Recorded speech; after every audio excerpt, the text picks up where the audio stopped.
Good evening. Welcome to the December 30th study session. Tonight what we're going to go over, it's in regard to the future purchase of the toll bridge, and tonight we're going to go over operations, staffing, and then the transition that it's going to take to get there.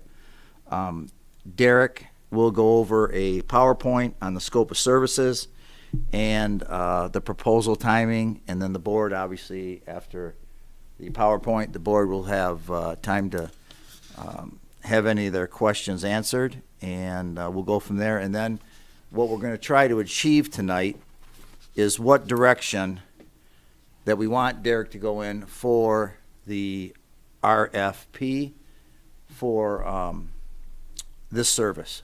So, Derek, would you like to start the...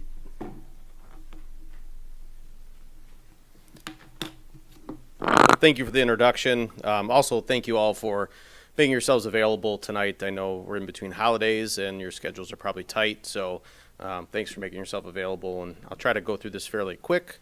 I think there's a game tonight, so we'll try to get you home for that. But timing is a little bit critical here. We want to continue to move along with the schedule that has been released and is on our website. And part of keeping with that schedule is to have regular conversations about some of these decision points that we need input from the board on. So once again, thank you for your attendance this evening.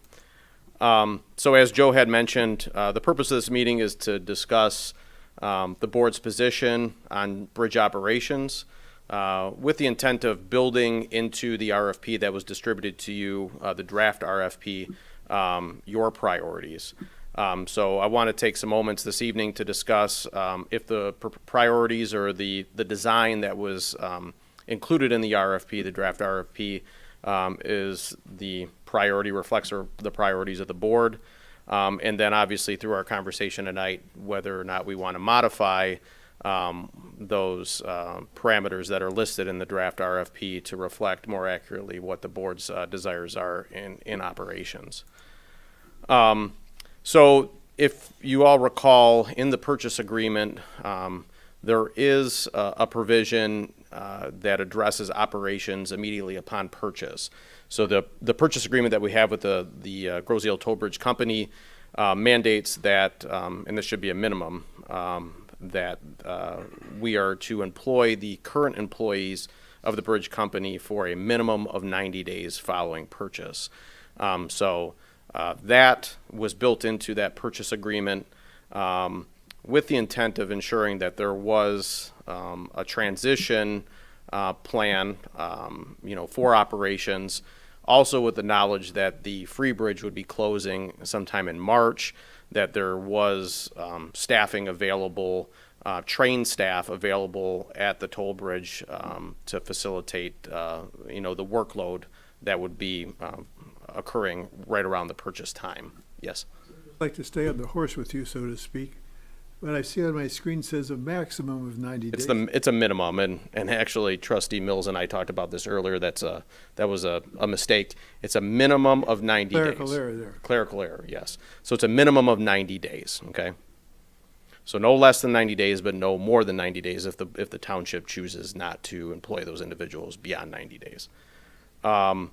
So as I was saying, that provision was in there partially because of that, but also I think the toll bridge company wanted some assurances that his staff members would be at least taken care of for 90 days following the purchase. So that addresses the short-term obligations of the township and the short-term operation aspect of the toll bridge. But in saying that, the bridge operations after those 90 days is what we really need to discuss. We had, throughout the bridge proposal, public input sessions, and the design that was advertised to the residents was the intent to essentially outsource operations to a third-party entity. And what was consistently expressed to the residents was that the design of that would be similar to what we utilize at the wastewater treatment plant. So the design that was included in that draft RFP that you received kind of mimics that type of design because that was what was expressed to the residents. The operational design over the wastewater treatment plant is more of a pyramid type structure of organizational structure. It has 3 levels. So I want to go into that just real briefly, because if our intent is to mimic what we do at the wastewater treatment plant, I think it'll give you a good idea of what we're looking at for the toll bridge in this proposal, if we take a look at what happens at the wastewater treatment plant currently. So the organizational structure at the wastewater treatment plant, at the top of the organizational structure is the Township Board. The Township Board's responsibilities in the wastewater treatment plant design, they provide financial oversight, so they approve the budget for the wastewater treatment plant. They address long-term financial planning for the wastewater treatment plant. They have a hand in the strategic planning of the wastewater treatment plant, which includes authorizing capital improvement schedules and purchases. And they provide general oversight of the plant to make sure that the asset functions in the residents' best interests. So they're kind of the overall umbrella oversight of the wastewater treatment plant. Second in line in the organizational structure is your DPS commission, your DPS department. So the DPS department and the DPS commission's responsibilities are to administer decisions of the board when it comes to the wastewater treatment plant, to coordinate with the operator to address the plant needs, both short-term and long-term. They consult with professional assets like engineers that help to design capital improvement schedules, implement capital projects, and those engineers are brought on board by the township depending upon the work that is at hand. For example, OHM has been utilized by us for certain things. Rains has been utilized for certain things. Fishbeck has been utilized for certain things, depending upon what their specific, skill set is relative to the capital improvement that we're doing. And then the township, through the DPS department and the commission, also tracks and ensures compliance with federal and state regulations. Because ultimately, the wastewater treatment plant is owned by the township. We are the entity that is responsible for compliance. If we have a violation, it comes to Grosse Ile Township. It doesn't go to the operator. It doesn't go to the township board. It goes to the township. So that compliance is essential. And then last in this organizational structure is Veolia. Veolia is the operator that we contract with at the wastewater treatment plant. What does Veolia do? As the operator, they provide staff. They hire employees that are qualified to be plant operators to operate the plant on behalf of Grosse Ile Township. So they address the day-to-day functions of the plant. They coordinate with the DPS department and myself as the DPS director with regards to day-to-day operations, but they are the ones that are there Monday through Friday and sometimes into the weekend and on overtime potentially to make sure that the plant operates properly and in accordance with the guidelines of the plant. They report to the DPS department, the DPS commission on plant operations, sometimes daily, sometimes weekly, sometimes monthly. They perform regular maintenance at the plant.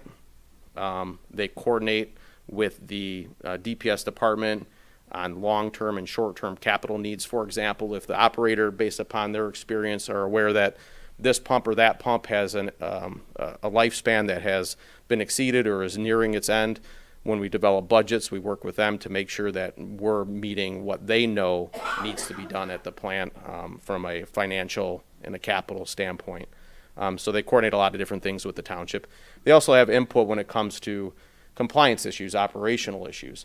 They have a seat at the table to make sure that their concerns through their operations and their knowledge of the plant are known in anything that we're doing. And then also they work along with us to ensure that the plant is in compliance with state and federal laws. So they do the necessary testing, they do the necessary reporting when it comes to things that are necessary for compliance with both state and federal regulations. Sorry. So if we're to model the Grosse Ile toll bridge in a similar fashion, the proposal as written has taken that into consideration. So at the top of that organizational structure would be the township board.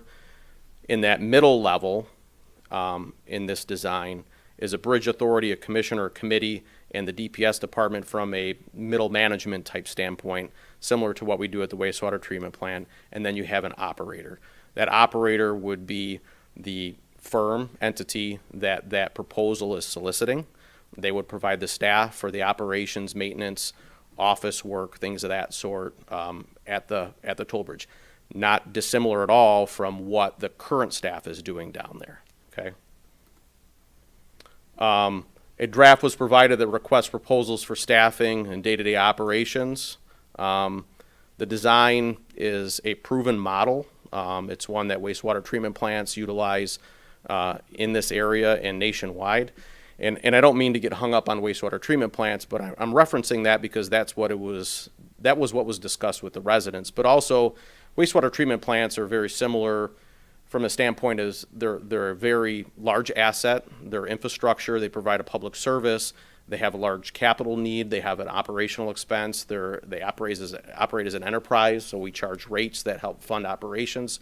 So the similarities between the two, bridges and wastewater treatment plants, are similar, and I think that's a lot of the reason that we looked at that as a model when we put forth the bridge proposal. That three-level organizational design is a model that currently exists within the township. So all of our departments, or a lot of our departments, operate in that way. And the wastewater treatment plant being one that has that contracted operator at that lower level. The township currently has assets in that second level. Our finance department, our DPS department, our engineering, we have assets that we can leverage to satisfy that need at that middle level. If you were to outsource or combine those two levels, the operator and the middle level, you're going to pay a premium for the services that third party would be hosting for us. We do have assets within the township, I feel, that have the expertise to be able to provide that. Work with our contractors that we would have at the toll bridge, work with the operators that would be at the toll bridge. Meanwhile, if you lump that in, that could add into some potential cost. And also maintains institutional control of the asset, which I know was a sensitive point when it came to the millage proposal. Essentially, the Wayne County Bridge operates as an outsourced, service, right? We don't really have a whole lot of control over the free bridge itself. We don't have a whole lot of input in the free bridge. Naturally, if you had a contractor that would be doing that work for you, you would have more control than what we have at the free bridge, but I think keeping some of the stuff closer and in-house gives you a little bit more control over what's happening, especially if, we're handling capital improvements, engineering. It gives you that certain level of familiarity, but also control over what's happening over there and prioritization. But ultimately, this is your decision, right? As the township board, the purpose of this meeting is to solicit your opinion on to what level that work that needs to happen at the bridge is outsourced, to what level the operations, what is defined as operations. Is it just day-to-day operations? Is it more than that? As I mentioned earlier when I opened up the meeting, timing is important. If we can get this proposal out, solicit pricing from potential firms, ultimately it would be nice to not have to worry about that 90-day period of time if we had a firm that was in place. Teresa and myself, our labor attorney, our insurance brokers have been working diligently to try to accommodate that 90-day requirement, because essentially we would have to figure out the employment arrangement for those 90 days for that existing staff. If we had a firm that came in and addressed the employment needs, the staffing needs on day one, it would be much simpler than having to deal with the 90-day provision. In saying that, the proposal does prioritize the staffing, or prioritizes the staff that's currently at the bridge in requesting potential bidders to hire the staff that's existing at the bridge. We understand that the staff at the bridge is already trained. They're already experienced with operating that bridge. When we took a look at our finances associated with the purchase of the bridge, we anticipated the costs that the employees currently are on the books for their pay and benefits there. So if the firm paid them and provided the same benefits that they currently have, we have anticipated that expense. So I think that you have the potential to have a greater set of bidders if they already know that they have staff in place and they don't have to bring in trained individuals or train those individuals up once they're there. It's pretty much a plug and play.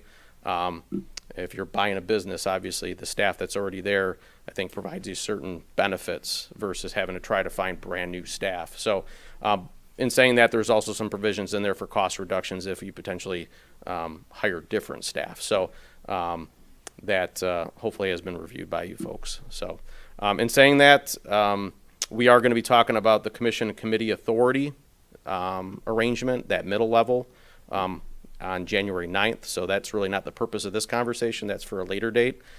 Kristen will be there to kind of go over the intricacies of the legalities of commissions, authorities, things of that sort. So this is more really about the operations of the bridge and to what extent we want to build the responsibilities for a third party into that RFP.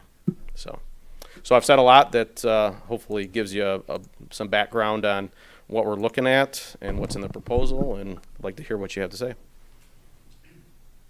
Thank you, Derek. I have some notes. What I want to do is hear from the board first. And just a couple things. As Derek stated, on this 3-level operation procedure, we're only going to get into tonight, and I want to make sure we stay on task because we got to come up with a direction for Derek tonight. And the first 2 levels is what we'll be talking about, and that's obviously the staffing, the management, and then the oversight on the 3rd level. Again, it's January 9th, and Kristen will be here. And I also got a second opinion on that from the MTA attorney who works with townships and some cities that have had bridges. So she has that opinion, what she believes is best. That's for another date. So let's keep it to the levels of 1 and 2, but I would like to hear from the board first. Who would like to start? Any questions or any opinions on the direction? Or we all got the RFP a few weeks back. Actually, it was just last week. Yep. Oh, I'm sorry. Yep. Time flies when you're having fun. Yeah, it sure does. I thought I had that for a few weeks reading the same thing. So anyway, who would like to go first from the board? Kevin? Oh, okay. Oh, I'm sorry. Well, I was just going to ask, would you put up the levels of staffing you were talking about? This one or that one? The wastewater treatment plant? No, the one that we're talking about tonight. Just the operator? That's okay. Yep. That's that. All right. Yep. Thank you. Who would like to go first? Any? I mean, I can. Go ahead. Yeah, no, I have some, but I want to hear from you guys first. So I think the 3-level model we're using at the wastewater treatment plant is probably the best fit for us. It's what we're familiar with, and I don't think operating the bridge as a township is a good financial or operational decision. So we need somebody to operate it that knows what they're doing. So I concur with the idea that we have an operator. I know we're not going to talk about authority committee tonight. Derek, I mentioned this to you earlier. The only thing I would say as far as the contract goes would be the requirement that the submitter employ each individual that's currently employed there. I think we should strongly encourage them to hire those people. I understand that we want them to be loyal to the bridge and to the company and to the township. I just don't know that it should be an absolute requirement. Or maybe, can employ them in other capacities, right? Maybe they just don't need this many of that or this many of that. I just want to give them a little bit of flexibility there while still encouraging the retention of those employees. That's all I got. Anybody? I have well, you know what, Mark, go ahead. No, go ahead, go. No, you were way before me. Mark, go Well, ahead. I have a couple questions. One was, I'll start with the retention of the employees. I actually like what you have in here as far as the requirement to retain them, because this is for a 90-day window, correct? Well, so the township is obligated to employ those current employees for a minimum of 90 days. I don't think that there's any intention to employ them as township employees beyond that, because the conversation has always been to outsource operations, right? What this proposal does is to Trustee Yeager's point, is it mandates, and we can change that to courage, mandates that this entity hire those employees that are there, so that they would have jobs with the entity that the township would contract with. And let me give you a little bit of an example. The wastewater treatment plant that Groseal Township owns, we have been through 3 different operators at that plant, 3 different companies in probably the past 15 years. So it started out as Inland Waters, then it went to Suez, and now it's Veolia. The employees there never changed. It's always been the same employees, okay, unless they retired or moved on to somewhere else. So Ryan Walsh, the operator of the plant, 2 years ago, he was working for Suez. He works for Veolia now. So the employees never changed, but the operator sometimes does. So it's not uncommon in that model to continue with employees no matter who the operator is, because there's a recognition that they understand the plant, the facility, they understand the operations, and there's value in continuity of operators or employees at that facility. So that it's a little bit of a taking from that model in this proposal, that they would continue with the existing employees that are there, although the operator may change over years. Operator being the company. That I understand, but I also agree with what you're saying as far as retaining the people who are already there, who know how this particular bridge operates. Everything's a little bit different. I mean, we can go to different bridges, things will be just a bit different, I'm sure. Right. Right? If we don't have the wording, or keep the wording in here as it is, where they must retain everybody, at least a percentage. I mean, I don't want to see things on the other side, on the flip side, happen either, which we've talked about, right? But we're just looking for new people, right? I don't want to see that either. I don't want to see Groseal get into the bridge business either. That's not what we're here for, right? We bought it for a reason. You explained that already. I'm not going to go into detail. I would like some kind of guarantee, like it is written here, to guarantee we have most of those employees, or if not all, to get us through this 90-day window.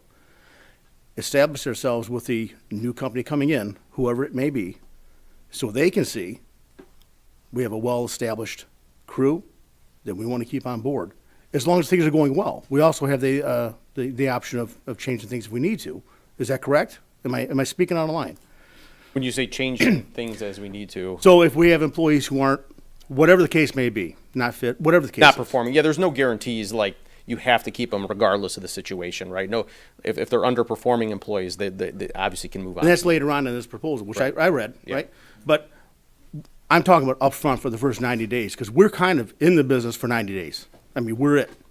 Correct. Until we get somebody established. Correct. Yeah, and I think we are guaranteed. I mean, I guess the employees could quit or strike or something. Right? Well, yeah, of The 90 days isn't this RFP. Right, unless we could get the RFP out soon enough and bind services with the company. Right. And I think that you still have and I'm no attorney, but you still have the assurances that are being met within the purchase agreement if those employees have employment with a third party that are at similar wages and benefits as to what they were with the Groseal Toll Bridge. Yeah. So I don't think that you're going to have an issue there necessarily, so long as the employment is offered, right? No matter through who at substantially similar pay and benefits. I guess maybe a example will articulate my point a little better. And I'm going to use an example that's ridiculous so no one thinks I'm talking about any specific position or job or anything. But let's say Groseal Bridge Company employs an aeronautical engineer. And that guy makes $300,000 a year and has a 20% vested retirement package, right? And this new company is headquarters in Milwaukee, and they've got their own aeronautical engineer, so they don't want to pay a second aeronautical engineer to sit down here and grow seal. They may pass on the contract because that wouldn't it wouldn't be a viable bid for them, right? So I'm just saying I would like to see the RFP offer some flexibility to who's ever providing the proposal, in that maybe you employ all the employees, but not necessarily in their current capacities or at the current rates. Or Well, so and I think we could probably take a page out of the purchase agreement in which it states something along the lines of unless the township is reducing workforce or something like that, which would be similar to your example. If you had somebody in another area that could satisfy that need, you might not have to, offer employment for all of them because you redesigned what that workforce looks like, right? So, I mean, that might be something we want to look at. Yeah, I don't know exactly what it looks like, right? You know better than me, Derek. I'm just saying I think we do need to provide some flexibility, And I'm not saying I don't want all the bridge employees to get great jobs with the new company. I do. I just want to make sure that we also get good bids and provide good services to the community. So That makes Add a sense. thought to that. I think that our responsibility is to provide something that works, but also to be able to demonstrate that we have been thorough in our search. This thing that we have just heard is something we're comfortable with.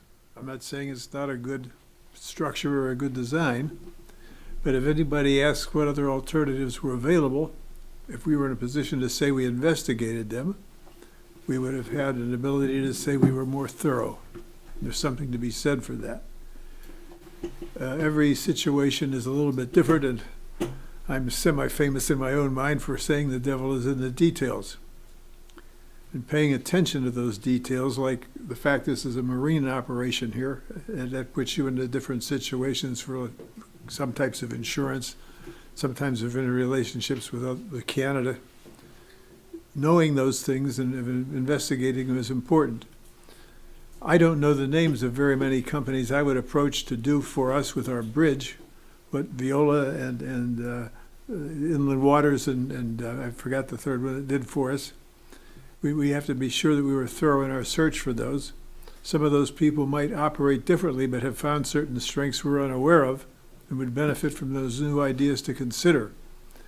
So I'd like to suggest that this idea of some flexibility or ability to open ourselves to something new stimulates our thought. It may be that with new technologies, we would be able to get the same job done with less staff.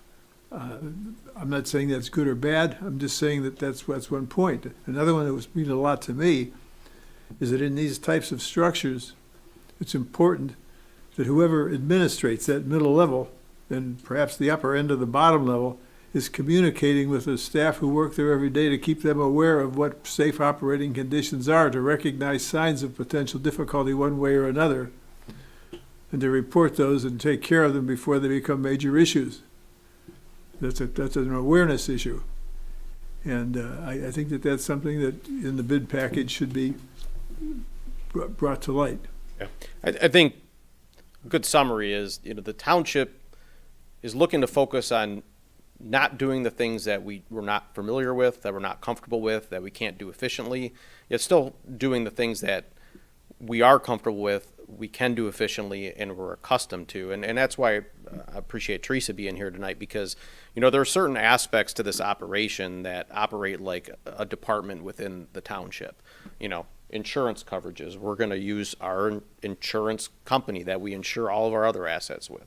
As far as vendors and vendor payments, we're accustomed to doing that. We do it with all of our departments. We have assets in place that we can do that efficiently, economically, versus outsourcing all of those type of operations to a third party, which they're going to charge us a premium on that, right? And there's going to be a profit margin that they're going to build into that. So we're looking at this from those multiple aspects. What can we do well? What can we do efficiently? What do we not know what we're doing in, and outsourcing that work? And that's kind of the reason for this design, the one that was put together and presented to you, because I think it focuses on those priorities, right? And I do agree, flexibility is important.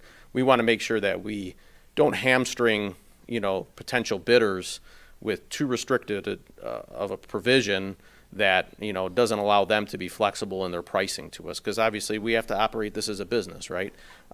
But also we have to be aware that there is existing staff down there that are well-trained, have a lot of experience down there, and we want to be aware of that, because it is a service that we're going to be providing down there. And, in the service industry, the staff that you have is very important to the service that's provided, right? So we don't want a bad experience down at the toll bridge. We want a good experience, and a lot of that has to do with the staffing.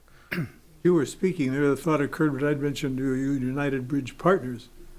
One of the things that they alluded to in their stuff, I mean, we haven't approached them, I'm not saying we should or shouldn't, but they have been recognized by the federal government and are plugged into the, Biden had that big infrastructure bill that was passed that put a lot of money available at reasonable cost.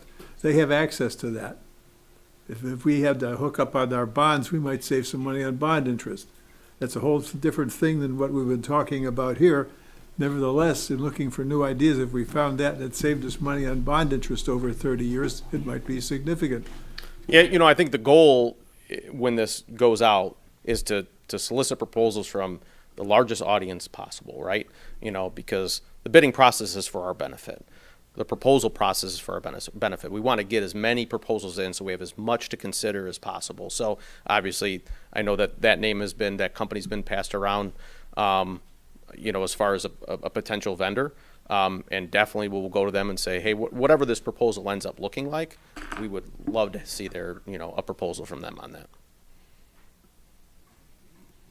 I'm sorry. No, Not done yet.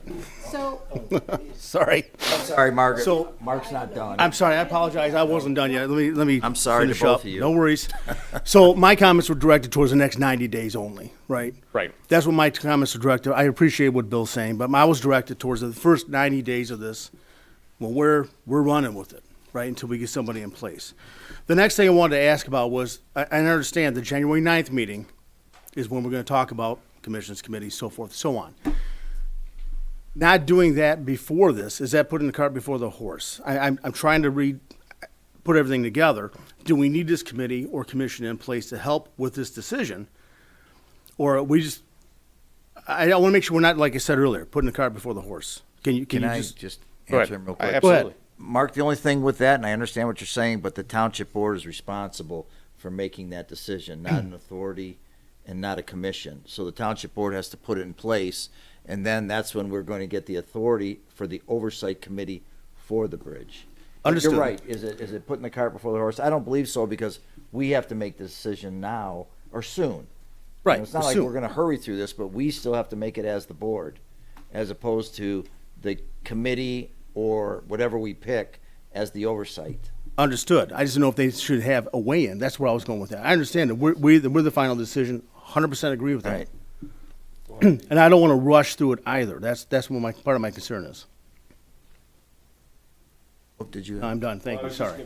I was just going to add, I think the timeline's a bit of a concern too, right? Standing up another committee, understanding if we want to use a committee, commission, or authority, and then standing it up and then giving it powers through the ordinance system, and then, actually having them drink all this in and make a decision to recommend to us, I think we just don't have enough time.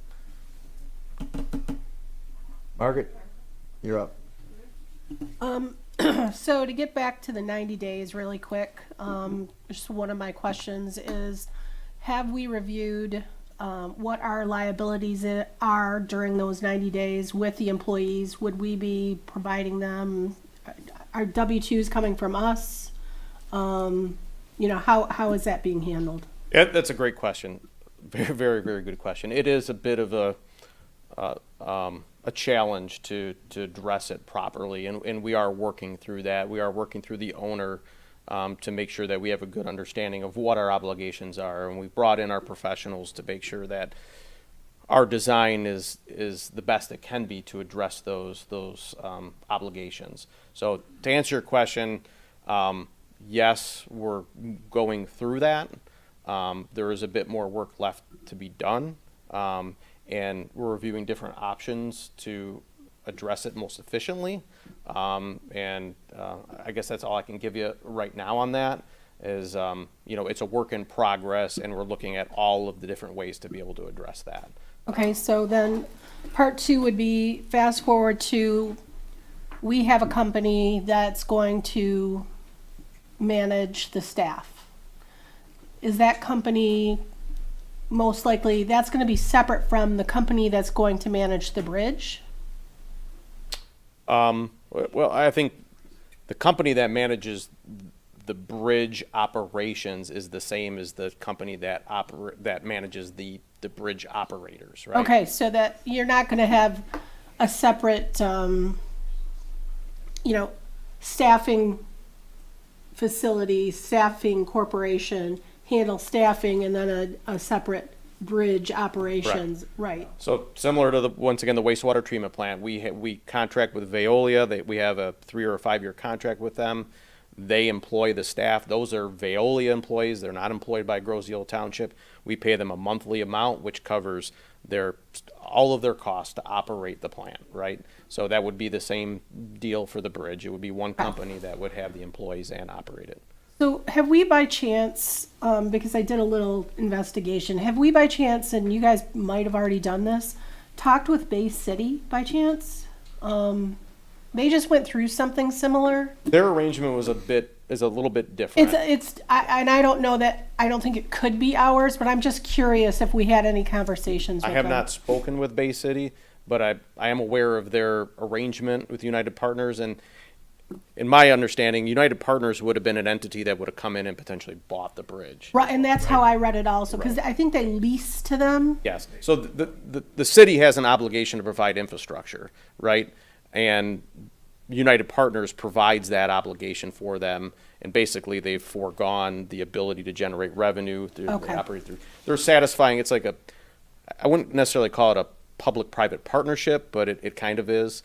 The city has an obligation. They provide that obligation for the city, right? For the opportunity to generate a fee and a profit. Okay, so that it's very different. I just didn't know if that was another potential company that, you know, if they manage things any differently than in that situation or not. So United Partners, once again, I mean, I think that they would probably have the capacity to be able to modify their business arrangements to Right. provide similar type services. Their business model in this situation might be a little bit different, but it isn't necessarily, I wouldn't imagine it'd be out of their realm, right, of the type of work they could do.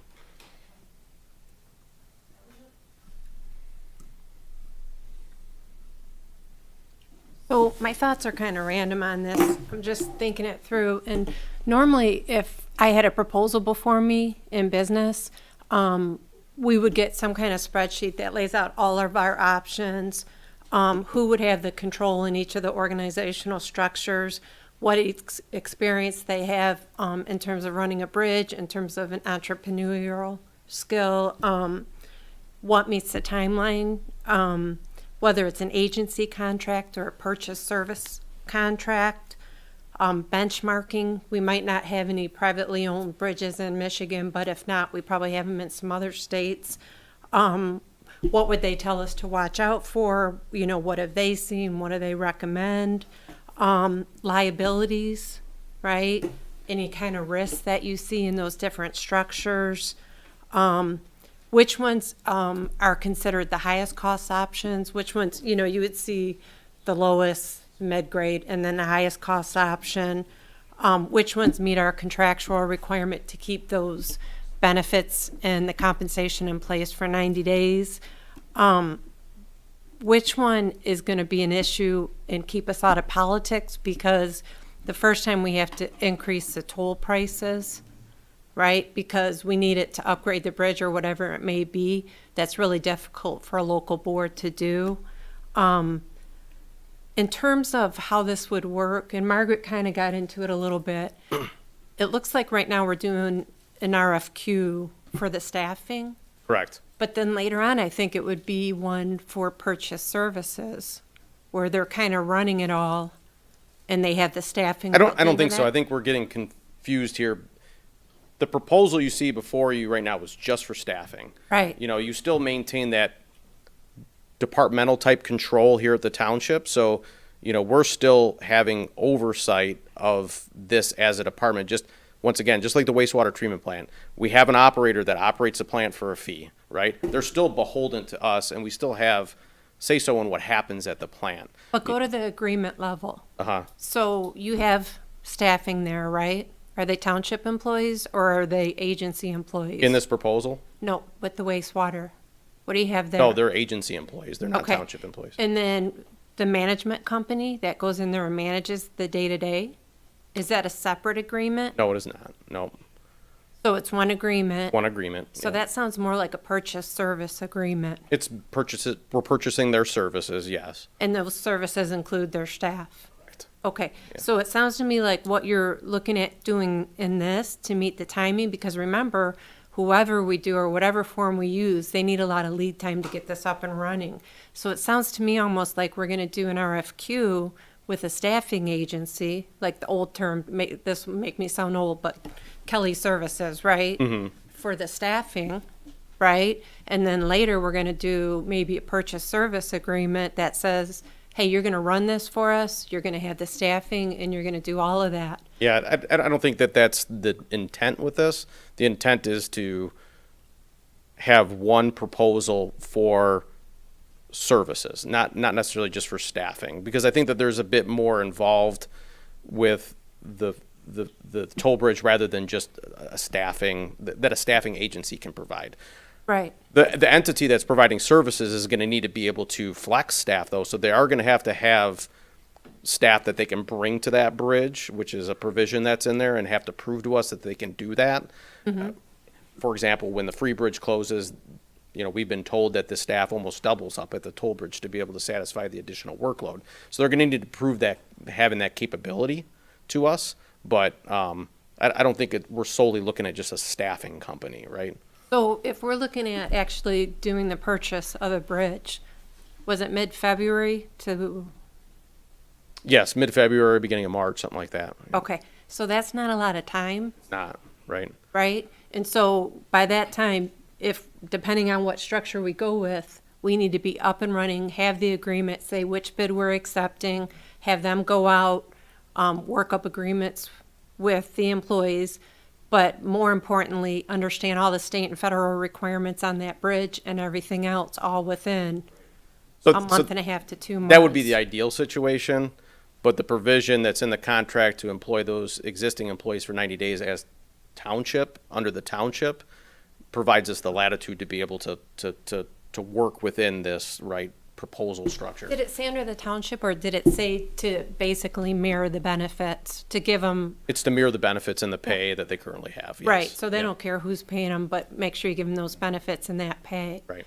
yeah. So that's why I'm thinking, because of the timing, it might come down to where you have to enter into a short-term agency agreement for the staff, and then later come up with a more comprehensive agreement with purchase services. I'm just looking at the timing of that. Yeah, I think with that 90-day provision, plus the month and a half we're gonna have in this lead time, I'm confident that we can meet, even if we have to, it's our preference not to have to deal with that 90 days Oh, if yeah, we don't have to. absolutely, Because it's it's a not, mess. I mean, but we have to though, but right? more than likely, we're gonna have to, because the likelihood of this being able to go through our due diligence, to give it its due time to analyze the proposals that we receive.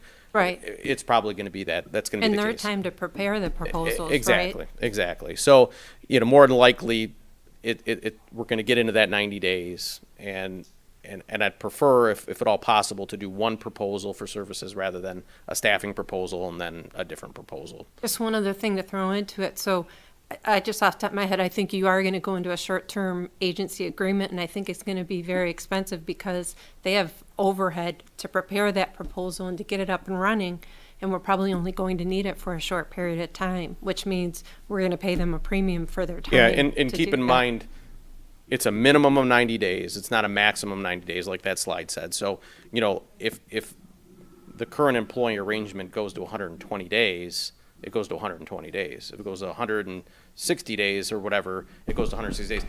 We would rather not do that, because that doesn't keep in line with, in line with what we told the residents we're gonna do. Well, you want that purchase service agreement in place because that's where the management comes in. Right. Right? The Yeah. employees are not the ones that were running that business, right? Correct. They were doing the day-to-day. They do but- have some admin staff there. They have an office coordinator that works at the bridge, from what I understand. But I don't think they were making the decisions, the business decisions and things like I'm that. gonna get into that. I did some checking to see exactly, what her role is, if you will, just so you know.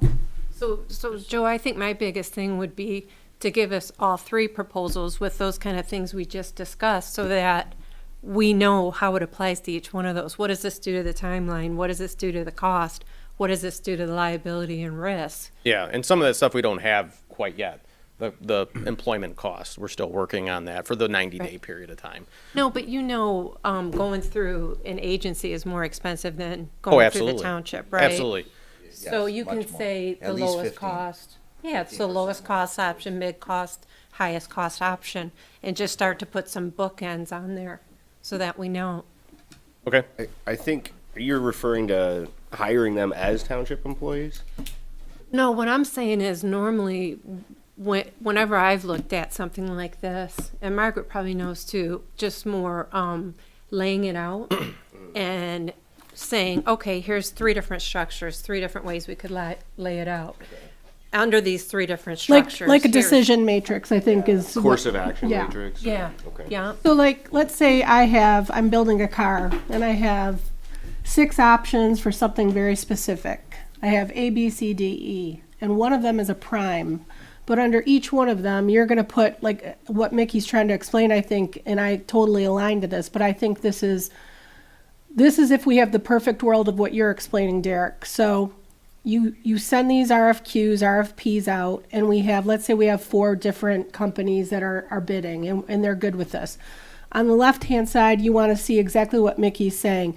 Here's what they're going to provide, or what we're hoping they're going to provide. And then each company at the top, you're check marking yeah. what they're going to, so that'll make it much easier for all of us. to Yeah, just or know. absolutely. And you'll receive that. So, I mean, some of these costs you won't realize until you get the proposals in. Right. You know, because I'll be honest with Absolutely. you know, These things so fit in. proposal A might be this, they might provide these services at this cost and so on and Right. so forth. Yeah, we'll get into all that. I think, I guess the question for you is, you know, if you're looking at combining some of these level 1 and these level 3 and level 2 responsibilities in the proposal, you know, are you wanting to flex the proposal to ask them for costs to do things other than, you know, basically the operations, the day-to-day operations of the bridge? And that's fine. I just would need to know that we need to incorporate those responsibilities in the proposal. So then you can Right. see, okay, option 1, if you're just acting as an operator, right? Right. It's this cost. Option 2, which includes additional responsibilities, this is going to be the cost. So you Yeah. have different options available to you to, you know, to consider. So normally, we would work with purchasing in a role like this, and I would go to purchasing and I'd say, okay, here's the baseline. Here's what, no matter what, I want this company to be able to do, right? Then they need to come back and tell me any short-term solutions. If I want this guy to do purchase services and run it and give me staffing, he's gonna come to me and say, okay, to do this, here's how I'm gonna handle those people for the first 90 days, right? Yeah. And that's my baseline, and then you compare it. And then I'm gonna tack onto that, what if they had more authority? What if they did decision-making and did all the stuff as a commission, right? But then do things like all the liability, the risk could be we don't meet the timing, right? We don't have a bridge up, you know, running efficiently. Any kind of risk associated, or they could be deemed to be township employees, whatever that risk may be, along with, is it the highest cost, the medium cost, the lowest cost? And I mean, you know, I'm sure, Margaret, I'll volunteer you too, but I'm sure we would be happy to help to kind of lay something out in a file that Yeah. we would want filled in. and Some of the then run it issues that by we have is everyone. we don't necessarily have all of the answers to a lot of these questions to Right. fill out a matrix that's going to be valuable to you until So we I go don't through think I some of this mentioned process. benchmarking, where I said, if you can find some other companies too, they can give you some ideas. But if you don't have all the information, then you say low, medium, high risk, right? Or lowest cost, medium cost, highest cost. Yeah, and I think Start to bookend it. the goal for me is to understand what you want this to look like, so then we can start looking at, you know, what those potential costs are, right? Right. I'd So- like to get a question in here just for some clarity in my mind. We're discovering as we talk a variety of issues that are all significant. And because we've not done this before, to some degree, there's an element of unknown. We might find as we progress, we'll want to adjust something. What that says to me is that we don't know for a fact that 90 days will be sufficient. Taking all this time and looking at everything we have to do, I'm not saying that we can't do it in 90 days, but you just don't know. But if I understood you in your remarks earlier, adding additional costs may not be necessary because the way the contract, if initially set up right, allows you to extend the period of time without adding additional design features to it. We also talked about federal funding, and that's another Yes. thing we would want on that, is if there's any opportunity to go out and get federal or state funding on the different options, the way that they're set up. Well, I don't Right. understand the details of that program they were referring to, but they have access to money, and it would probably be at an advantageous position for us to look into that. Well, we have access to money as the owner of the bridge potentially, Right, right? right. So, Well, which that's is gonna no open different the than we door to have us. access to money for other public assets that we own. Well, this was that infrastructure bill that Biden put out with Right. multiples of billions of dollars. They're endorsed. They've been blessed by the government to be part of that program and help facilitate putting that money to use. Right. So I think what Bill's talking about, that's something we'd have to consider way down the road, right? I think we're a little off track. We probably need to circle back to the staffing and stick with that, because I agree, I like his, where he's going, but I think you can't even consider that until the purchase is complete, and you're kind of already in gear, right? Yeah. The fact of the matter is, we're buying a bridge in about 2 months. There's a need to staff it. What we need to know is how we're going to staff it, both short and long term. We have a provision in the contract that requires us to staff it a certain way in the short term. The goal here is to identify how we want to staff it, what the responsibilities of the entity are going to be, what the parameters of that proposal, what they are, and then go to the market and see what's available to us at what cost. And then we can analyze what we receive and make a determination at that point what direction we want to go with it. And to your point, you guys have to have all the information in front of you to make an educated decision. I agree with you 100%. And we'll put that information together in any way that you feel is valuable to you. Rick, I think benchmarking is really important too. If you can find some other cities that have gone through this, right, then in Sure. hindsight, they can give us some good advice. And we'll do our best to locate those that are valuable for sure. I would also point out that if we use anything above and beyond an operator, right, someone who's merely operating the bridge on our behalf, we cede responsibility to them without ceding liability, right? So the township owns this bridge, the township is liable for this bridge, and the 7 of us are on the hook to make sure it operates correctly for 30 years, right? So I personally am not willing to let some guy I don't know make all the decisions about the maintenance, repairs, upgrades, and everything else that bridge needs, right? It's just like the wastewater treatment plant. I think we spent $1.2 million in 2023 to upgrade the wastewater treatment plant because we were going to have some real problems if we didn't, right? And it wasn't going to be Veolia on the hook for it. It was going to be us, So that's just my 2 cents. I think an operator is definitely the way to go, because who cares the most? The person with the most responsibility, right? And we have the most responsibility, so we need to maintain as much control as is feasible and prudent, right? So, Kevin, do you have any comments? Would you like me to, whatever you want? Do you want to may I comment after you? Oh, yeah, if you want to go last, that's Well, fine. no, I mean, Yeah. I do have questions, but I might be asking questions that you will answer. Oh, whatever you like. Okay, I'll go. Let me just give some observations, what I did here. A couple things I looked at. Number one, I looked at the operation of the toll bridge and how it works. Obviously, I've been looking at the operation of the wastewater treatment plant. And this 3-level procedure or operational procedure that is going on has a proven method to it. I know back when we took over the sewer treatment plant, we saved a lot of money. Wayne County owned it. Who'd have thought that we'd save money? But they did save money each year. It's a proven method. There's the 3 levels. There's the operational level, just like at the bridge. The operators, the people who work the day-to-day operation, run that part of the bridge. They have one individual who would be looking at the mid-management, if you will, for the owner. And then you have, obviously, Mr. Smoke, who makes the decisions on the top, just like the township board would. And how it works down there is anything that they have issues with, this one individual, let's just call the individual just for lack of a better term, middle management, a foreman person, an overseer, whatever you want to call this person. They're the one that you go to, you have a problem, the arm's not working, we're having a problem taking the tolls, we're having this.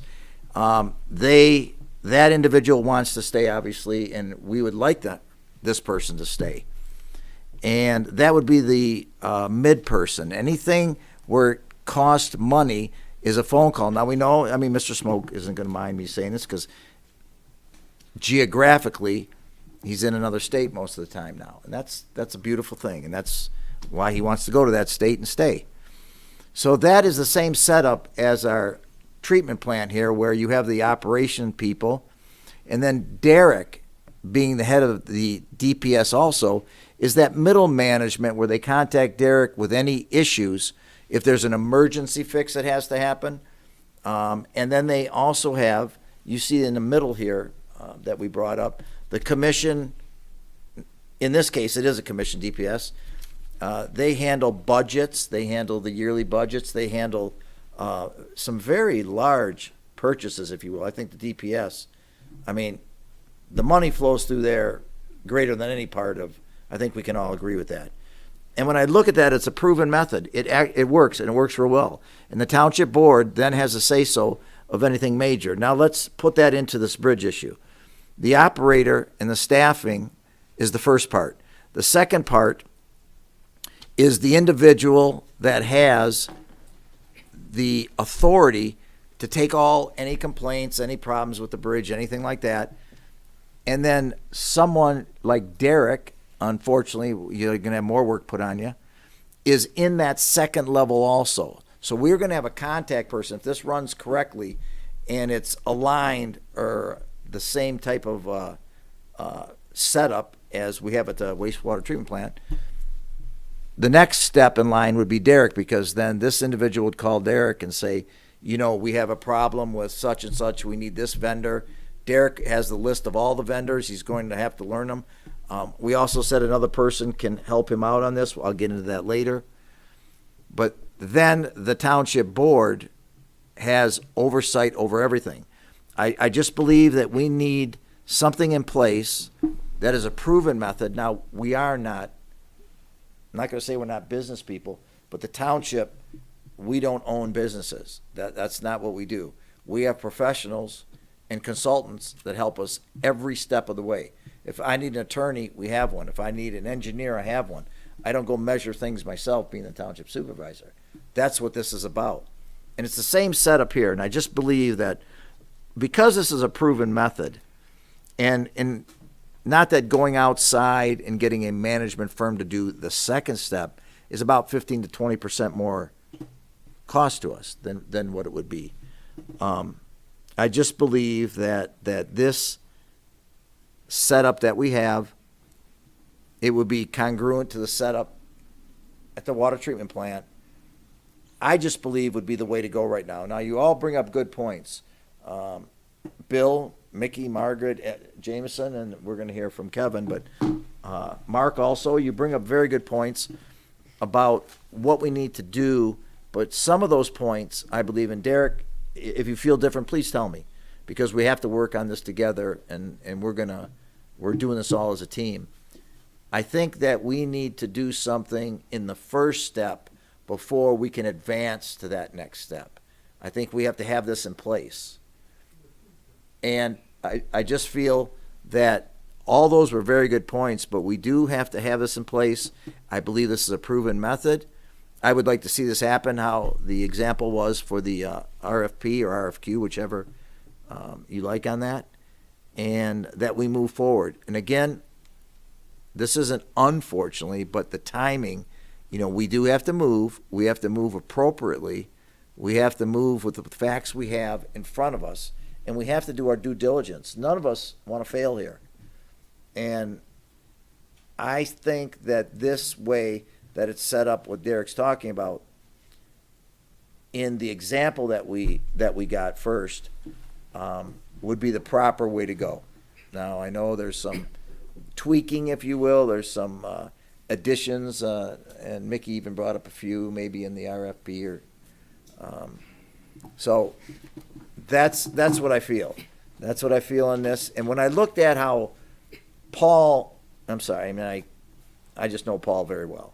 I've known him for many years, and I call him Paul, sorry. But the owner of the toll bridge right now, and I say that with all the respect, he is on top, and what he does is he does okay payments. he okays when we as the bridge people have to get this fixed, get that fixed. He is the one that says, yes, I'll okay this.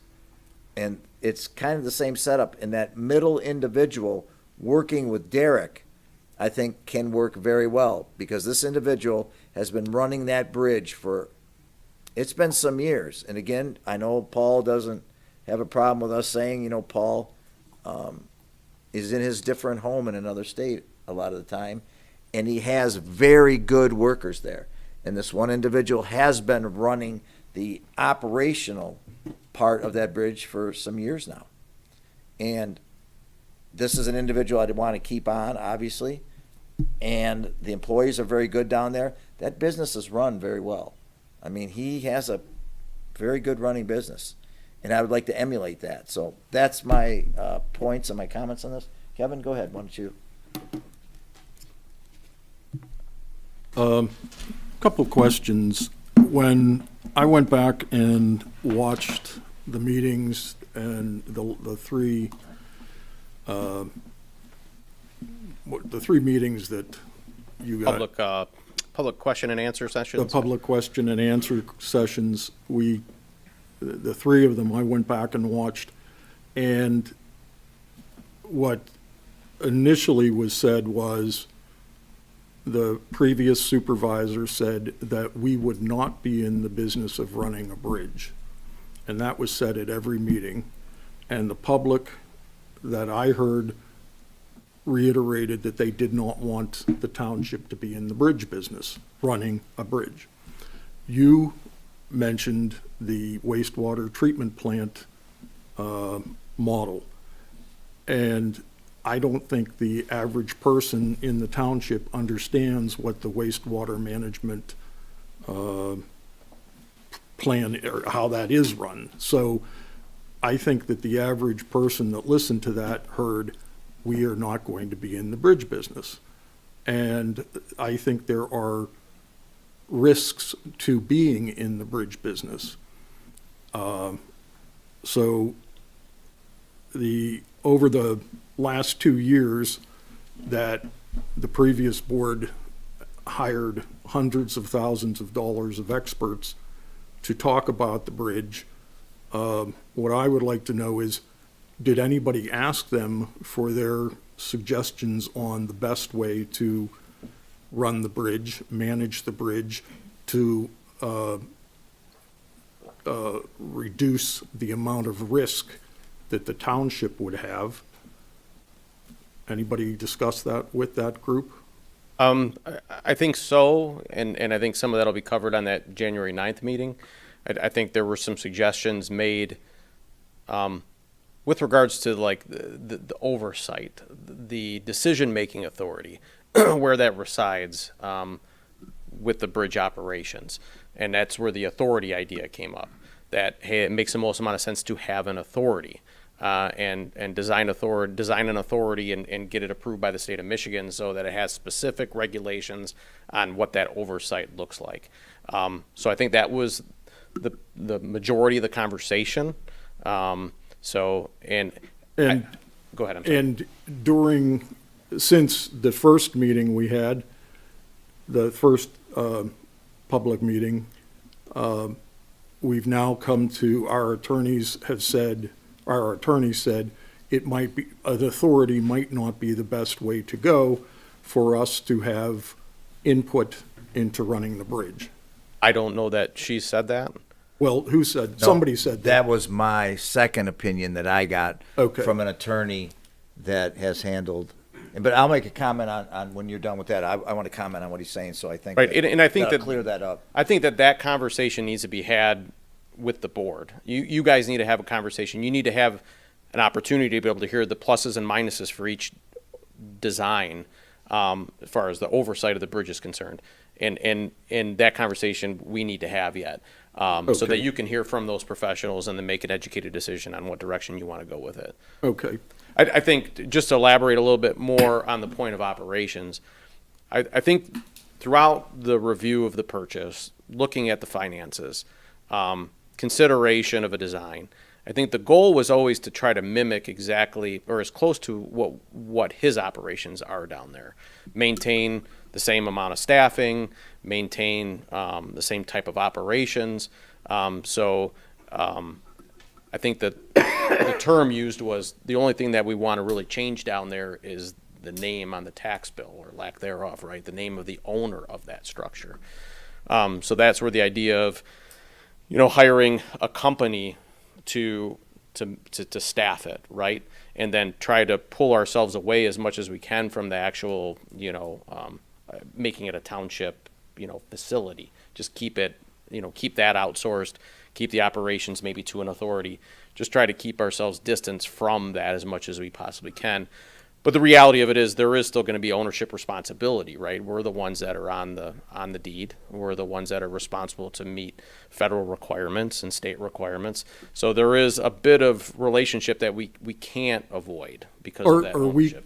Or do we have anybody on staff that we consider expert in running a moving bridge? Well, and I'd like to clarify, what exactly do we mean by running? Because there's a couple of different things here. We have the day-to-day operations, the taking of the tolls, the office work, the spinning of the bridge, the maintenance requirements. The current staff down there handles all of that. I mean, Well, the supervisor just said, he gave us a for instance that when the office manager, for instance, the story, I think we discussed, so the electric arm that goes up and down and lets the cars through after they pay their toll, let's say that breaks, and that doesn't work. Then the person that takes the toll calls the office manager, and then the office manager would call Mr. Smoke, and Mr. Smoke would give directive. right, Mr. Smoke would authorize the Okay. vendor or whatever to come So and do the you're repair. going to become Mr. Smoke. Well, those responsibilities, acting like him, would come down to Township Hall, yes, because So the that would, township that is would the, be you. the township is the fiduciary, yes. So Yeah. that would be you. So By default. and I'm not, please don't take this as critical. So you have multiple responsibilities. You're the township manager. You are, I would say probably, I don't know how it's written, but you're in charge of how many employees in the township? 50 plus. Okay, Yeah. so you are 50-plus employees. You also manage the DPS department. Correct. So why do you want to take on running a bridge? Look, nobody ever said, I never said I wanted to take on running a bridge, but I do have a responsibility to make sure that the township operates as efficiently as it possibly can and provides the services that it needs to provide to the residents. If that means it's additional work on my plate, then so be it. I mean, that is my priority, that is my job. So my concern is that you become so thinly spread doing 3 jobs that really probably take 3 individuals to do well. And I appreciate that you do that, and I appreciate that it does save the township money. But in a situation like this, I think what's critical is what is our risk? What, if there's let's say that the woman, it is a woman that runs, she's the office manager. What if she drops dead? Who's going to be able to pick that up right on day one and run with it?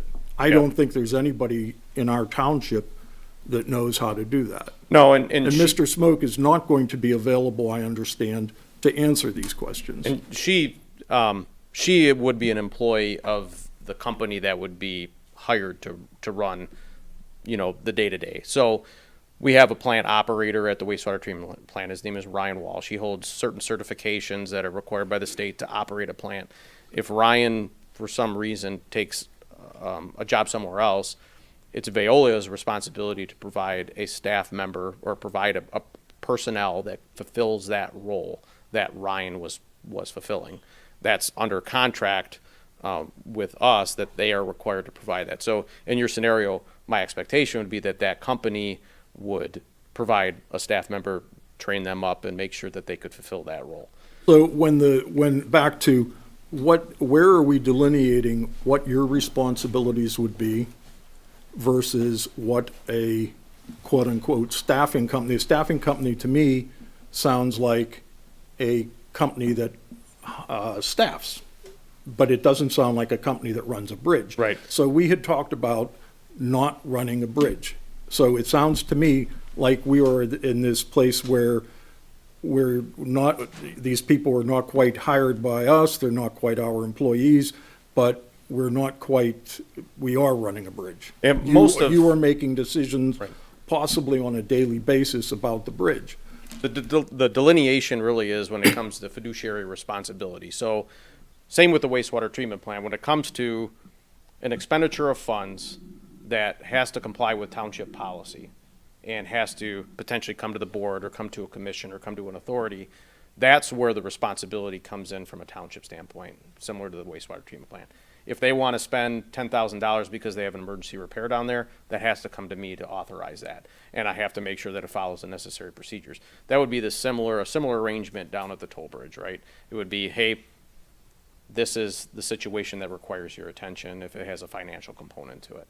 Or, you know, from a short-term or long-term planning standpoint, for example, I'll sit down with Ryan at the plant, you know, when we're going through our budget to make sure that his concerns are addressed properly in the budget. So a lot of it has to do with the financial aspects of things.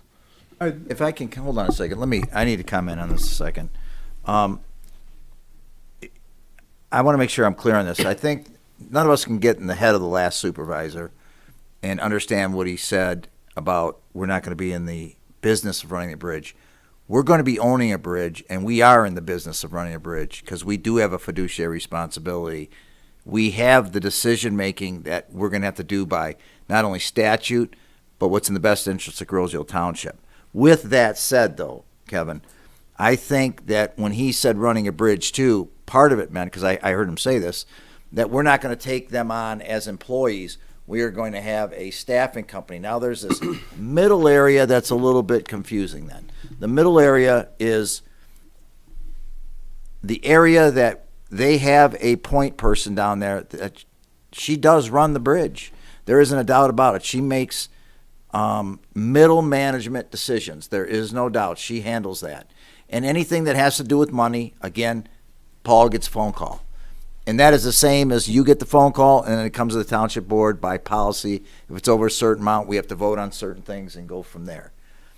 I think that we have to have control in certain areas. Look, there's some smart people on this board. There's 6, I'm not going to say me, I'm going to say 6 others.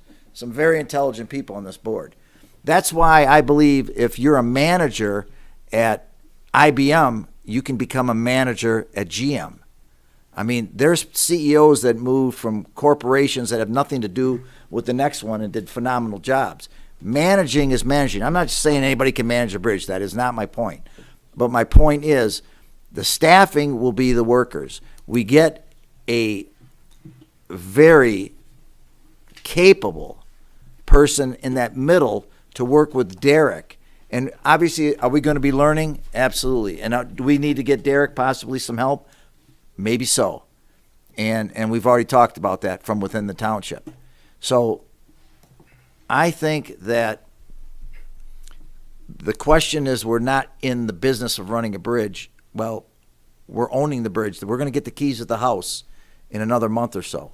And we have a responsibility, be it statutory, fiduciary, a responsibility to what the people voted for, and to run it in the best interest of Groseal Township. And that's why we rely on experts. So as we go, I just believe that this setup would work because there's a proven method behind it because it showed me that it has worked in the sewer treatment plant. Now, when you came in, I'm going to tell you the truth. When you came in, were you an expert at the sewer treatment plant? Your first day? No, I mean, when we have professionals that assist us with that, right? That's what I'm saying, and we're going to have professionals that assist us with this. And then the meeting on the 9th, when we were talking about, I was the one that got the second opinion that said one of the attorneys who deals with townships and cities that do have bridges or highways or toll roads, that she stated, and she gave me all the work, which group would be best for us. Because she said, no matter what, you're the owner and you're responsible Exactly. for everything. I don't care what you think, you're going to be responsible for everything. So everyone must answer to you, not to the state, not to someone else. And I think she kind of explained that to me. Using that thought process is why I believe this can work. And I believe with the right people in the right place, it will work. And it's not going against anything, Kevin, what you said. I was just trying to explain, that was me that said it. I want to make sure we're clear on that. And what information that I got and what I saw when I looked at how the Grosse Ile Toll Bridge runs. And it runs efficiently, and if we can mimic that and use these workers, I think I think it's going to be a win-win for us. So, but anyway, that's my, go ahead if you had more on that. Well, and I respect what you're saying. What I'm saying is, we are not experts at running a swing bridge. We are not.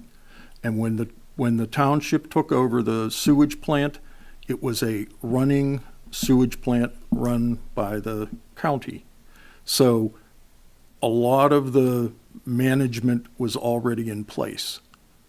And my point is, you're saying that it would cost possibly 15% more or 20% more to hire a company that would be turnkey, that would come in here and manage that. The middle bridge. management area, correct, along with the middle management. Well, Yes, correct. I'm saying a company that's an expert at running bridges. We are not. Can I? So what we're doing is putting ourselves in a fiduciary responsibility that we have not hired an expert to run bridges. Well, isn't that what we're doing? Isn't that what this RFP is to hire an expert to run a bridge? No, this is to hire, in my understanding, this is to hire a, So what is running a what do you mean when you say running a bridge? well, 'Cause maybe I don't there's understand. a perfect question. So we're trying to make a decision on staffing and how the bridge will be run and managed without defining all of these questions. But you know what? This is the slide that we need updated that you just turned to, because a lot of our questions are just, it's not clear to us how it would work. And so this is how the wastewater works, right? So take and prepare that same, So really what I think what Kevin, and I don't mean to speak for you, but I think what Kevin's stating is like the DPS commission, the DPS department's responsibilities, along with Veolia's responsibilities, would be handled by a third-party entity that we would pay to handle all those, and we would just pay them to handle the whole kit and caboodle, right? Correct. and just leave anything that touches money would come to the township, No. right? No, we I mean, would your be, annual contract. but we would be ceding complete and utter control. No, we would not. No, How we'd would always we- have control. They would have to, let me look at my notes. We would have a list of deliverables that they would have to fulfill. And we would, on a regular basis, ask them to sit down with us, and we would go over, just like an employee, we would go over how they are managing the bridge. And we would have our attorneys, experts, all of those folks would be making sure that they are doing what we are telling them and asking them to do as a township board. So what we are doing is we are delegating some of our authority to a company that's an expert in running a bridge. So do they have, like, as an I guess maybe I don't quite understand. Are you saying this company is going to decide on maintenance and decide on expenditures and No, handle the money? No, That's what I don't what want, I'm bro. saying is. Well, wait a minute. What I'm saying is, I would like this better defined. I would like to know what it would cost to have a turnkey company come in and run the bridge, and versus the township running the bridge. And again, if Derek's the go-to person, how many, what's our bench? Do we have a deep bench of people that are experts, or know how to run a bridge. I don't think so. I think that Mr. Smoke, for years, ran that bridge from Michigan in the office, and he knows how to run it. He won't be there. That knowledge will not be available to us, and I don't think that any of us are expert enough to do that. Plus, Mr. Smoke was running a private company. We have a different set of responsibilities as a board to the public to do this. We do and we don't. I'd love to get a moment here. I think the way Joe concluded his remarks had a real grain of wisdom. And I want us to think of this chart that Mickey was extolling as something to think about for assignment of responsibility. What happens is that the first thing is, Jameson, when you own a business, no matter how much you delegate to others, the liability is there. And Joe affirmed that. And we're going to have to accept that as our responsibility. We can hire others who have the ability to do that and do it on our behalf. They are our agents. That still doesn't absolve us from responsibility. However, they might share in that as well. The answer is that you make sure that the people you hire, if they are not trained, get the training and perceptions and experience to do their job well, and you make sure that they stick with it, which is just what we heard here a moment ago, is something that would be of value. Now, what we're going to have to do is have all this stuff I just said in our mind when we're interviewing people or looking at whatever their proposals are to see what quality will they deliver this way on our behalf. I think gathering a spectrum of them is a service to the community to say that we were thorough in our investigation. But these guys that are here now know what they're doing. They've been trained. They're seasoned. There's something to be said for that. But I'd sure like to hear some of these other ideas that people have, because there's other new technologies or new finance opportunities or new whatever that we don't know about that we might benefit from. My concern is, who knows all the federal and state rules that apply to a bridge? That's very Are we important. expecting you to know that? Myself, our consultants that we work with. So a little bit about my history, and I just want to give you a little level of comfort. So spent 7-8 years down in Gibraltar. We were a city. We had 8 bridges down there. We were required to have the same inspections and compliance requirements that the Grosse Ile Toll Bridge or the Wayne County Free Bridge are required to have. That's not to say I'm an expert. I am not an expert. Right. Right. I know enough to be a little bit dangerous, and I'm not, believe me, I'm not interviewing for the job. I'm not advocating that should be my No, responsibility. but tell us, because the issue is right now is we just don't have all the information that we need. Right. And I do want to just be very clear. This is a study session. This is exactly what we should be doing. Yes. And there's nothing wrong with saying, hey, you know what? Look, we have these questions. We need answers to these to be able to make a decision. I'm not asking you to make a decision tonight. I'm asking for your input, and I'm asking you for what additional information you might want. What other things should we analyze or review? What other options exist out there? What other potential designs are there to addressing this?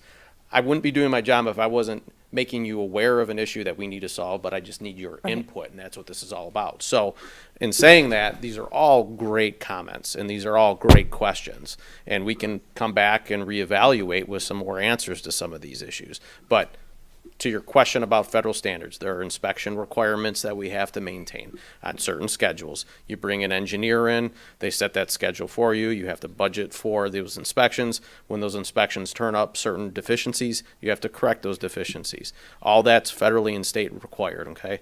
There's also additional funding that's available for the Critical Bridge Program, where you can go to them for funding to address some of those requirements. So there's a variety of different standards that are all federally mandated and state mandated that you have to follow. Our consultants will help us with that. Or, in your case, the company that we would hire might have their own consultants that they utilize to make sure that this thing stays on track. So there's a couple different ways to do this, right? Couple things, Derek. I think what's important, I'm glad you mentioned that, because Derek was the city manager, and they have 6 bridges that the city owns. 8 of them. Yeah. Oh, I'm sorry. There was 8? Okay, Yeah. I thought there were Sorry. 6. How many? Not that it makes a difference. Wait. to say- Is it 8? It was 8. Damn It's it. 8. Just said it a minute ago. We done? Okay. Anyway, so I think it's important that he has handled that area, and he flourished in Gibraltar. And when he left, they weren't happy. And I'm not trying to grease you up, but you did a very good job down there. And one thing that I'm going to do I'm going to have some follow-up questions. I'm going to call Paul tomorrow. And I'm just going to say, when I looked at and spoke to others from that bridge and how they run their operation, there are certain people that may not be an expert in the car business itself, but they are an expert at running, Joe's used cars down the street. Or you might not be an expert as a petroleum engineer, but you're an expert at running the mobile gas station. I know what the people say about this individual that works there. She is, in my mind, what you would look at as an expert in running the Gross Seal toll bridge, because she does a phenomenal job. She runs it correctly, or she wouldn't be down there. Paul could not be away if she didn't do it correctly and do it efficiently. That's what makes me feel better about this plan, because she's included in this plan right in the middle. She's in the middle group. But I'm going to make a phone call tomorrow, and I've got a couple questions for him, because I want to hear then, not from his workers, because I already did that. I want to hear from Paul then, and I'm going to get some answers that might help us out to be more comfortable. So, Joe, I'm sorry. No, you go. No, go. So if you're going to call him, I'm going to so what I do at work, not many people can do what I do. However, to Kevin's point, if Margaret got hit by a bus, what would happen? So I've had to write out, here's my list of process and procedures. If you had to do what Margaret does, here's how you could do it, or here's who you could talk to. So if you're going to talk to Mr. Smoke, Yes. he also, I'm sure he might not be too hyped to do this, No, but he has his own version of his process and procedures, which he's probably never even considered, hey, I need to put pen to paper on this, because I own it, I know what I do, and that's how it is, which is fine until something happens that you can't do it to that point. So same thing for the business manager. If anything, if she's on vacation, who does what, and how do they know? So she's probably, I would hope, they've asked her to do a process and procedure. You can call it whatever you want, but technically R&Rs, but not just your roles and responsibilities, but here are the processes. If I'm doing payroll, here's what I do to do it. If I need to contact somebody to fix this, here's my list of vendors that I contact. Those are all things that I think would be a big help. And you guys probably have already started to do this, but I'm thinking Mr. Smoke might not have said, here's my day-to-day job, because he's got it. If he's been doing this for years, I assure you, he's been doing actual work. So he has to have a process and procedure, even if it's in his head. Well, one thing. Oh, I'm sorry. No, if I you go. interrupted you, Nope. Margaret. One thing that Derek and I have already talked about is redundancy.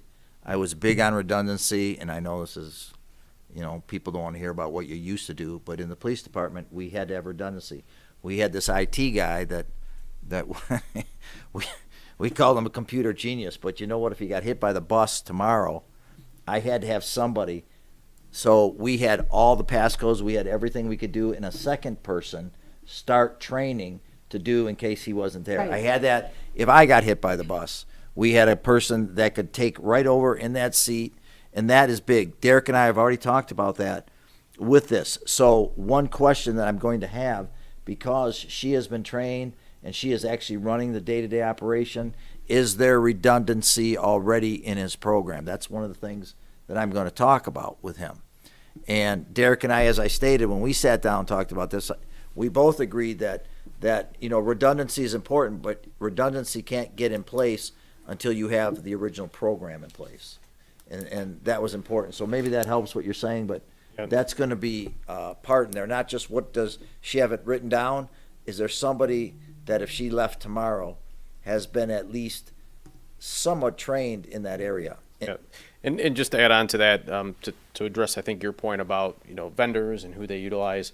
So they've been working with us over the past month or so, month and a half, maybe even longer than that, about their operations, what vendors they use, and what circumstances, what contracts do they have. I think Teresa's got a list of probably 20 different vendors that they use for different processes and procedures. If things fail, this is who they go to, that type of thing. So we're trying to understand as much as we possibly can about their operations before that transaction takes place, so we're adequately prepared to pivot, to being the operator or being the owner of that structure. And I think maybe to alleviate, I think it's just, you know who you're seeing this from? All of us that we're not part of that, the board that went through a year's worth of all of this information. But I think we have concerns and questions, and I think it's more questions that create concerns. So maybe if we could somehow, to Kevin's point, define running the bridge, right? I totally hear what Joe is saying, and it makes sense to me, and then I hear what Kevin's saying, and I feel that concern as well. So yeah, I hate to say it, but it's not to make excuses, but it's a difficult time right now because you had an old board, now you have a new board, and we're dealing with some very critical decisions, and it's a project that spans both. Although there are two different, things that we're going through. The previous board was heavy on the purchase. This board is going to be heavy on the operations, right? So, but to understand the operations, you need to understand the purchase. Right. So, and that's part of that conversation on the 9th is to try to go through the history of this so that the board understands, all the things that's led up to this point, because it can have an impact on future decisions. that's why I think if we can define that somehow and define liability and risk a little clearly, and I think that next meeting is going to be the one where we can get into depth on that and understand that better. The R&Rs, make sure we're clear on that. And like I said, the detailed procedures, if we understand those and, see where the backup would be and understand how difficult would it be if we follow this, the DPS structure. What are our concerns if we do this? What are our concerns if we did a turnkey version? I think that goes back to Mickey will call it one thing and I'll call it another thing, but I think it's the same. It's a decision matrix of sorts. But the problem is you have to come up with all those items that are going to drive those decisions. And I don't think that's what to your point, Derek, that's what we're doing here. We don't have them right is now, we're coming right. up with them all. And then we have to really get them put into place so we can all take a really hard look and determine next steps. And I think that 9th meeting will be valuable too, Right. because one thing that we haven't even talked about in this whole operation thing is that we have a very, very large capital improvement project that has to happen down there. Right. And we have to be involved with that because that is our money. We're going to be going to bid on engineering so that although we don't want to be in the bridge business, we are an owner of a bridge and Right. we do have certain responsibilities that we have no matter what, right? So But I think we have less concerns with controlling the money and the upgrades and being involved in that part of the business. But I don't think we want you being the one that's like, oh, the arm's not going up, call the contractor. And so that's why this chart that's up right now will be very important for you to update and tell us right. what your vision is, along with the other matrix that we talked about. And that capital improvement project is short-term, relatively speaking, in the ownership of this. So, Right. The relationship we're going to have with any potential vendor might be different in the first 3 years than it is going to be in the next 15. An right? upgrade and improving the bridge is completely different than just the day-to-day administration of the bridge, right? We want you running a township, at least I do, versus saying, hey, I'll call the repairman and get them out there. And so based on the earlier conversation, we didn't have really any idea where that line was drawn. And it's starting to come out in this meeting, but it would be really helpful if we had this chart redone because you have it for wastewater, but we don't have it for the bridge, And right? part of that is based upon how this chart is redesigned is based upon your input. What do you want this to be? I Right. mean, this is the wastewater treatment plant. What do you want the toll bridge to be? If we're hearing consensus that we want it to be something other than what's in that proposal, that's fine. We can redefine that based I upon don't think we agree on what we want the structure to be, right? So we can't get to, honestly, our January 9th meeting on whether we're going to have a commission or a authority or a committee is irrelevant until we decide what level of service we're going to have at the bottom of the pyramid, right? So That I out a think, couple ways then, right? well, I think we need another meeting, right? We can't call Kristen into a meeting, tell her to be quiet for 3 hours while we debate how we're going to run a bridge and then be like, okay, now, right? So it's a whole separate meeting. And some of it's financially driven. I mean, there's also nothing that says that we can't put two proposals out there. You know, it's very common that we have alternates, right? Alternate A and alternate B. And then it becomes partially because it is a financial decision. You know, if all of a sudden, you know, proposal A, which is this one model, requires tolls to go up substantially to be able to fund that, well, all of a sudden that kind of changes your decision matrix and what you want to move forward with. So, you know, just throwing that out there, that's an option too. You can say, hey, option A and option B, you as a vendor, you tell me what those costs are to help me make my decision. I think Thanks for under the bringing that up. different options, you can still have those same three levels. It's just a matter of what gets pushed down to the bottom one. Right. And so it seems to me like you could run this slide with a couple different options, right? Because then on the sides, you're gonna say what each one has in terms of responsibilities. It's sort of Does that financially capture what driven you when were- you think I think about it. so. Well, it is financially driven, and not to say you always want to go with the cheapest way. That's not it either. We have to do what's best, we think, in the running of this bridge.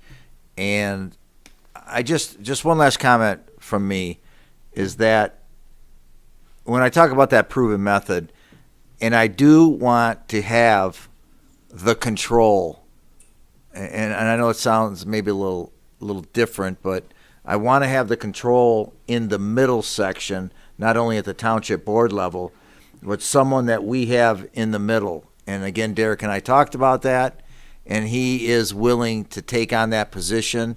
And we have to get him some help that we already talked about too. We'll do that. But what it does is it gives us the control of the spending. It gives us control of what we need. And I think those answers that I may get from Paul tomorrow might make us more comfortable. And especially if there is a middle individual that, you know, he agrees can run that entire bridge. And, you know, she's more than just a payroll person. She's more than, I mean, she runs the whole operation. It's not. She's not Mr. Manager. Smoke. She's not Mr. Smoke. No, And- you're right. And Mr. Smoke really ran that bridge for 40 years. Mm-hmm. And I don't think, And it- and how can we make a decision if we really don't know what she does? Well, She- I'm she going to does, get you that know, tomorrow. And well- if Mr. Smoke, hold on. No, I'm not trying to be nasty, but if Mr. Smoke tells me that he can go away to Europe for 6 months and he is very comfortable for her running the entire bridge, that she just has to call him and say, you know, I need to spend $20,000, or we got this vendor that says it's going to be a fix of this, or we got a problem with the widget in the motor, can I call them? And all he does is okay that, because he's been away from the day-to-day operation for, you know, a little while. I'm just saying that might make you more comfortable. That's all. And if it doesn't make you comfortable, Kevin, then that's fine. Mr. Smoke is gone. We are going to be bridge owners if you like it or not. What We are I'm- going to be the What I'm fiduciary. suggesting is that we hire experts to run this bridge, and that we do not put ourselves in the day-to-day running of it, and that somebody at Township Hall has to decide on, you know, the widget. That And is, I'm in agreement with you if this individual wasn't running the day-to-day operation for some years now. That's okay, all. she is my understanding is she runs the payroll, she runs the office, she does not run the superstructure of that bridge. Yeah. And after looking at the pictures of the superstructure of that bridge, I have questions. And I don't know how we can talk about this further without talking about budgets and costs. And there's a lot of detail here that we're being asked to just accept. And I'm saying, when I sit down and I read something, you know, if I'm reading about a bridge and buying a bridge, they give you a book. You know, there are stacks of books that we have, and this is just, you know, I feel like we're winging it. And I Well, I'm not sure apologize to that's- say that. yeah, Well, no, I Kevin, think that's we've not the had- right we've word had- here. My point is, we've had 2 years, the board before us had 2 years, they've spent hundreds of thousands of dollars, and how can we be 60 to 90 days away from taking this over, and we're trying to figure this out now? Because it came in steps. Because we didn't It came know in that. steps I think that our experts, because the new board just came in. I think that our basically end of experts, November. I think that the experts that we've paid hundreds of thousands of dollars for need to be brought back in, and we need to find out, will you make the commitment to the community to find management companies that are turnkey that can run this bridge? Let's get in here for a second. I'm asking a question. If the, Interrupt you that way. Well, so will you make a commitment to do that? if that's the pleasure, if that's the pleasure of the board, absolutely. Will the board make a commitment to find experts, an expert bridge company that can run the bridge turnkey and puts us in a fiduciary responsibility that if something goes wrong, this company, we have done everything that we know how to do, and when we go to court and they ask us a question, we can say, we did everything in our power to do the very best and hire experts who run bridges professionally. We've done all of that. And then we definitely have to find out what the cost is going to be, and we have to evaluate that. But the bridge is supposed to be a standalone company, a standalone business, in the sense that the tolls pay for the bridge. If it gets to the point someday where the tolls and the bridge becomes too expensive, then we have to look at that too. But in the meantime, what is this going to cost? And we need facts and figures. Sure, and I think it's a process, right? So- we have to define what we're asking for. You go out to the market and you see what it's going to cost after that. I need consensus among the board for what we're asking the market for, and that's the purpose of this meeting. What are we asking for? Are we asking? I'm asking right now, if we have to take a vote or something. We can't vote. We can't vote. Well, we okay. can talk about having another, I have no problem having another But meeting. what I'm saying is, I want a commitment that we will look at multiple options here. Can we- We can't look at just one option and say we've done our due diligence.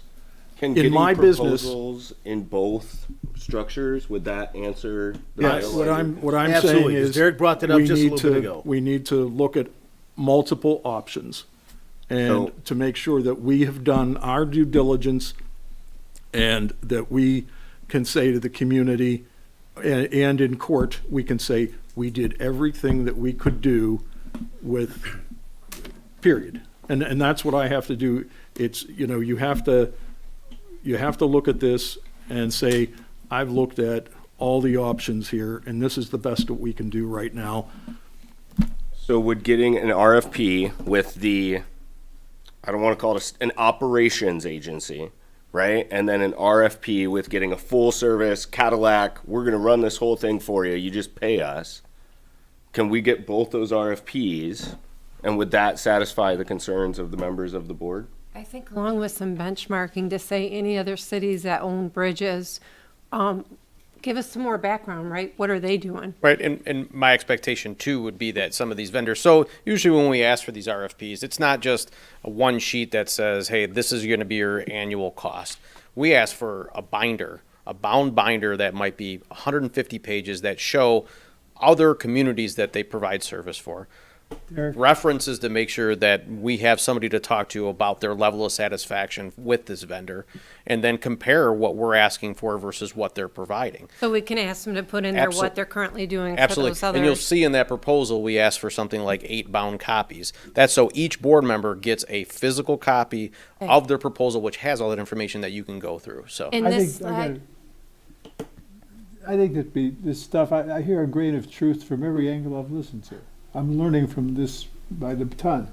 But this little chart we've got on our screen, if we start putting that into something meaningful to our circumstance, I think it will help us clarify what we're thinking, how we approach the RFQ, or the QRS, or whatever the heck you want to call it. APC, yeah. And Joe and Kevin have both made strong points. I can look at both sides and see some merit.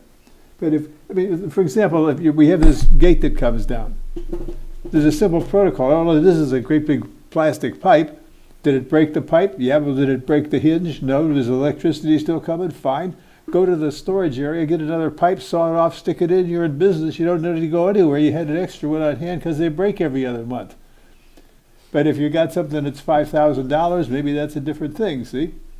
So if he runs this for us, and the one is turnkey, right? You can still have a commission in the township board on top of it, especially for the money, but turnkey where they come in and they know everything to do, right? Absolutely, you And can then- design it any way you want, yep. And then have another option where where some of that is gonna flow to the township instead, right? So you're doing your two bookends, and then it sounds like you might not have to do benchmarking if they'll come back and give us that information. They'll do the benchmarking for you, right? Sure, yep. And that's the goal, put the onus on them to do the work, right? So, Right. If these guys have been doing it for other communities, they got to know something about what they're doing. I mean, I well, also- Let me the ask this from proposal the should board. tell you that, right? Let me ask this from the board. Do you feel before the 9th that we need another meeting? We'll get some of these questions answered. Do you feel comfortable if we have other one? Do you feel comfortable now of giving Derek the direction of the two as some of you stated, like the A and B, if you will?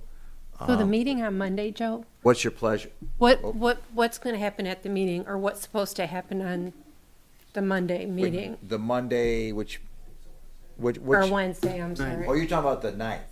Yes. Okay, that's just to talk about the next step, which is the advisory versus the commission versus the authority, and the attorney should be there. We know that unfortunately she had In addition to that, H&H will be there.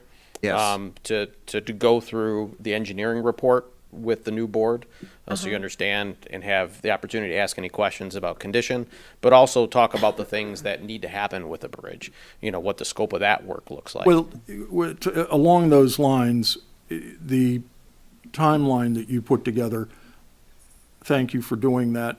I would like a more detailed timeline that basically what you're doing is a plan. This is the plan. We need to be here on March 1st. What are the steps that we are taking so that we're not jammed into the last minute making decisions?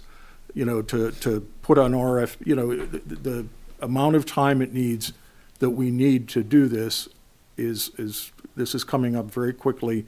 I would like to see it spelled out how we are going to meet that goal. Right, and I will do my best with that, but some of it is reliant on you folks. If I can't get consensus on a proposal, I can't put on paper it's going to be done by a certain point in time. That's Put down part your of, estimated Sure. targets right, in that. estimated times, but then that also tells the board that we have to step up and have another meeting to tell, Yeah. to make a decision. In the service, we have a lot of things that go on that don't follow deliberate timelines, right? Like this might happen at this certain time. So what we have is decision points. So instead of being like estimated time of completion or estimated time of whatever, what we have is you must make a decision by this point or these cascading events happen. So maybe that's a better way to arrange it, that we call it a decision point. points. You can Right, have both. so- You can throw the decision points on there. Yeah, we can, I guess a good way to say that is to educate you as far as decision points that you need to be making to make sure that we stay on track. But also, to Kevin's point, provide a little bit more detail on the timeline so you understand the interim steps before you get to that point. If we don't have a plan, it's make a plan, work your plan. Where's our plan? Let's work our plan. Let's make sure that we have all the things that we have to do as a board. We know what they are. We know when the deadlines are, or the decision points have to be made. Let's get that so that that's very clear. And the financials, that again, the bridge should be self-sustaining, but we do have to look at the financials. Absolutely, that's going to be a critical point in any of the decisions that are being made. I think to Joe's question, I'm comfortable with the two proposal solution. Let's get the one proposal where it's, hey, you're running a bridge 24 hours a day, and then one where it's you're running this whole operation. And I'd be happy with that. I think we can plop together a decision matrix using that. Yeah, it's up to the board now. Do you feel that, I'm still gonna, I know I spoke with Paul earlier, a while back, but I still want to get some answers, though. I still want to get some answers from him that might help you out, but Yeah, while we go. Now, as the board, do you, ladies and gentlemen, feel we need a meeting or the double A and B RFQ? Double A and B RFQ, pros and cons of each. I would also like to fair, see that Derek? matrix Absolutely. too. What, I'd like to see a meeting and that double A and B. I don't think we're gonna lose Well, anything what we by can, more thought. what I can do is I can put the proposal together similar to what I did here. You guys had a draft. Yeah. We can put a draft together that references both those two, and when you read through that, you'll see what the responsibilities of the entity are in each model, right? And then we can have a conversation about that. Yeah, How does that once sound? you send it to us, we'll know. We'll know if that's enough or if we need a meeting. Do you think it's feasible to have one before the 9th? What are you I think working we this should. week with the holiday? We're Are you off or? Tuesday, Wednesday, back Thursday, Friday. I might be able to get it turned around by the end of the week. Eric, I have to work tomorrow. Well, that stinks for you. Should have went into government work. You want us to say what? If you can do that though, and get this to us with this done both ways, but also when I was talking about that chart about risk, liability, costs, anything that differs between the two options. Sure. And Derek, I just want to point out one thing. You are young and we are old. So when you put those charts together, like I can't see them online right now. You got to think of our age, There. A buddy. couple pairs of glasses. Did you need? Yeah, I Go do. ahead, Thank take a you, look, Joe. See if that helps. I will say that, keep in Or if mind you that. just use 8-point font, Eight all right? point, yeah, 7. I will also say that, keep in mind that some of the pros and cons are going to be a bit subjective because it's going to be dependent upon you as a trustee and what you feel. To Jameson's point, sometimes a pro for this, the control aspect of it might be a pro and it might be a con for somebody else, right? So. And thrown in comments, Yep. right? Yep. I did, before we finish up, because I know it sounds like we're getting close, I'd be remiss to not ask Teresa to comment. She's spent her evening here, and her input is very valuable. Do you have anything to add? So in regards to Margaret's question about the employees, they would be our employees for the first 90 days. Or however long. For however long until the board decides on a company similar to the wastewater treatment plant model. Because we said a minimum, right? It is minimum, yes. Yes, it's minimum.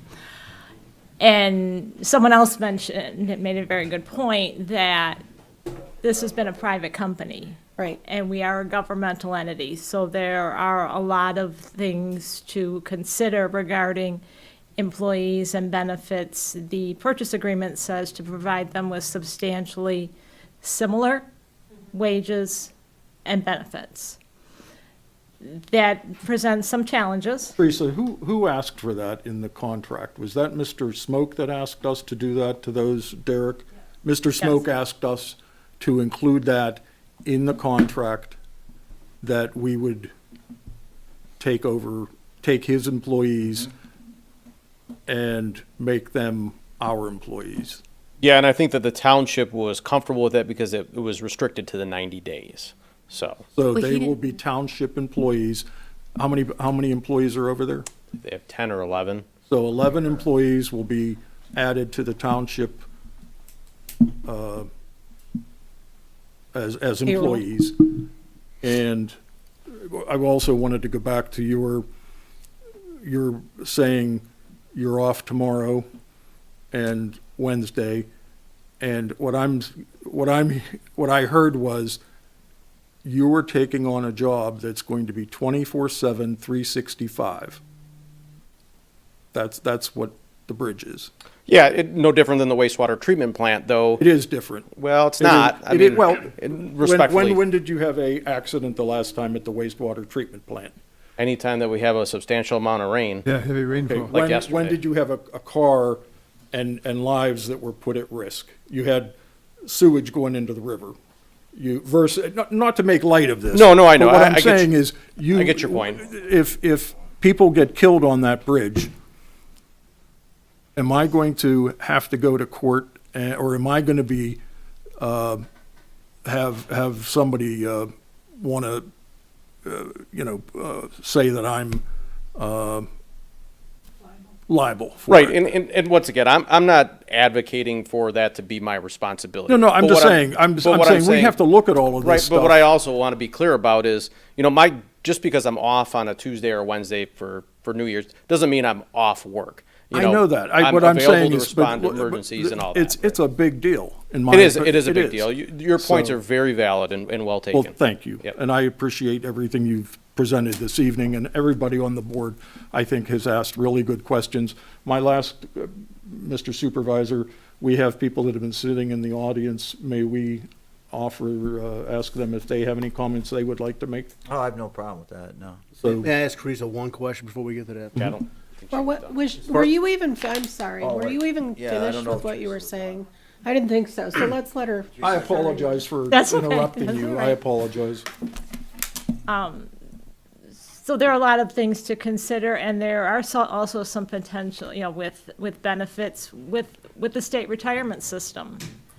And a lot also depends on what the board decides to do with the RFP and the management company, and them running the bridge. There's still a lot that falls on the township as far as vendors and payments, following, not just calling Mr. Smoke to get his approval to spend $20,000. We have different requirements, unless it's deemed an emergency. Long-term, we have different requirements because we are a government. So those are a lot of things to consider, and I'm trying to get more information from him. It's been a little difficult in order to try and see what benefits that we can offer. There's Affordable Care Act guidelines for insurance. There's just different things with the insurance. There's the hard cap limits with the health insurances as well, because we fall under that. So the direction that we go in, or the options that we look at, is determined based on what the board decides how we're going to move forward with the operations. So based on what you just said, my concern was, is there a certain liability where if we keep them on as Groseal Township employees for a certain time period, then we have to absorb them, or we have to provide them some of these other benefits you were talking about? Are we on the hook if we keep them on our payroll for X number of days? X number of days is not the key, number of hours. Okay, number of hours, right? is 20, 40 a the year, or key, whatever it was, because 2080. for health insurance, plus they also have, they are all full-time employees. So one of the questions I asked was, what is his definition of full-time? Because there's a lot of different definitions of full-time depending on what you're talking about.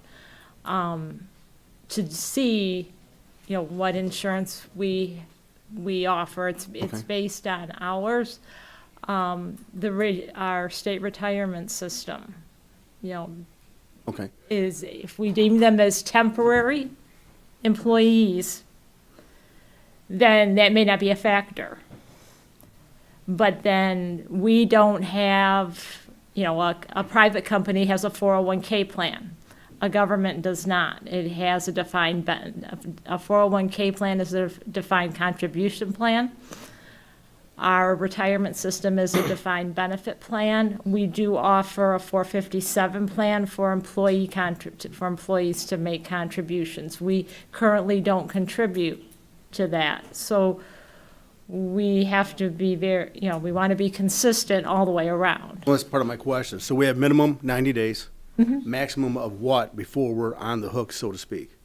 Well, it's the number of hours, because as soon as I get that. So we'll break and I down hate to the going back to that, but as soon, like, for the Affordable Care Act and the hours that they work, if they are permanent employees, that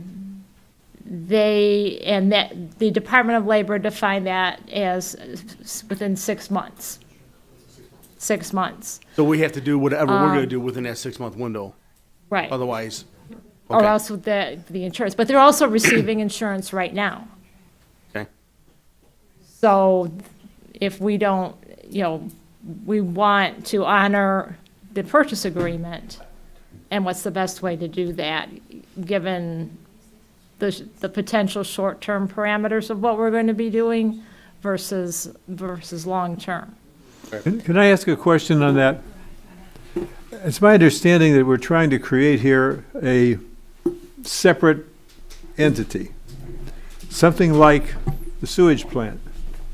Are the benefits for the people who work at the sewage plant the same as the benefits that we have here for our people that's in this building? No, they're not, because they're not our employees. They're the employees of Viola. Thank you, that's, Separate wait, hold Oh, on. that Yeah, eliminates what I'm getting at a is, lot of these concerns. why are they becoming our employees? Why can't they be temporary employees and just put them in that basket until they become employees somewhere else or work somewhere else? I mean, I don't understand why I they think get. that's the intent. I think that's what we're working towards. There's some hurdles. I don't that we- understand what's holding it up. I guess that's what I'm Well, saying. there's different ways to design the addressing of the liabilities or the responsibilities in the contract. So, Right. So we're working through those with our professionals. Got it. You know, I make it very simple. We bought a business, we bought an asset, but we also bought a business, right? So we have to figure out how we're transitioning from one owner to a new owner of a business. That's what we're doing. And that's what we're doing here. So Right. there are processes that we have to go through to make sure that all of those obligations are. Thank Is there a possibility that we can go back to Mr. Smoke and say, we will have your employees for 90 days, but we are not hiring them? The township is not going to hire them because of all the issues that entails. Couldn't we go back and ask him to renegotiate that? And if he wants to do a severance package for his employees, he can do that, but then we are not obligated to do something that he wants. I didn't I think we those questions were obligated. asked. Those questions were asked as part of the negotiation of the But purchase agreement. I'm asking, can we ask them again? His answer then was no, but we can always go back and ask. Sure. I think that might be worthwhile. But didn't we just say we'd give them substantially similar benefits and pay? We didn't say we'd make them employees, right? Well, the way Teresa was addressing it was as temporary employees. I think the way that The fix, but we're not contractually obligated to do that, right? We could That's the make point I them, was concerned bring them about. through purchase services, or we can hire them the way direct, that but we're not the way the contractually contract obligated. reads is we will offer Offer them employment.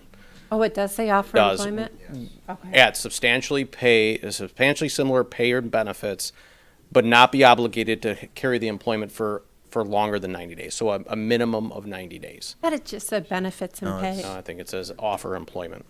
That was and I don't want to get into the old Right, and I don't want to get into negotiation, but it was a negotiations. strict. Yeah. It's actually a common provision, though. I mean, Yes. this isn't out of the ordinary at all. I would also, I do want to ask Teresa a question, because it might be worthwhile as we review these options. You had mentioned that there are certain responsibilities as a public entity that we potentially can't subrogate to a private entity, purchasing, fiduciary responsibility, things of that sort. So if we're talking about the responsibilities of this third-party entity that we would hire to provide these services, are there certain things that we couldn't give them the responsibility to do? Yes, there is. So if we contracted with a company that was responsible for hiring the employees, like the arrangement that we currently have at the wastewater treatment plant, then those are their employees. They are responsible for the pay.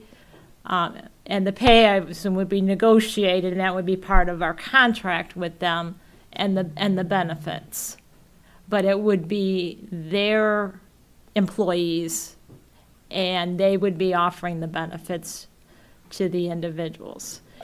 And then it's a company, and so it would be probably a little more similar to what they have currently, as far as the type of retirement plan.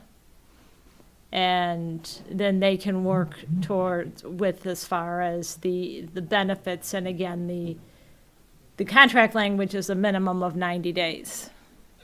I guess more specifically, are there responsibilities in this model here that we wouldn't have the ability to cede to a third party we would hire because of accounting or financial requirements that we're obligated to manage on our own as a municipal organization? No, no. Okay. So there's no and- restrictions on giving them those responsibilities? That's as far correct. In your opinion? Okay. Okay, so we know where we're going for right now. I believe so. I don't think, do we want another meeting or don't we? And we're just gonna come with this. I think, what's your pleasure? Well, Derek, do you need information from us? Because I think what everybody's maybe not, I don't know, I'm hearing what you're saying. We can have both of these options, and it's all based on what we want to do. So you're taking in all of our input, and you're saying, okay, you need to guide me in, here's what you're interested in seeing. So is there any input that, you require from us that, is outstanding?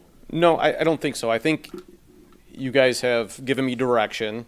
If we put together a proposal that has option A and B, and you guys have said what you want those options to include, I think developing that and then providing that to you, and you guys saying, yeah, we're in support of this, this looks like what we had discussed, and the deliverable coming back from these interested parties is something that will be valuable and allow us to make a decision, then that satisfies what I need. And anybody can email you and give you their input and say, here, I thought of this, can we add this? Yep.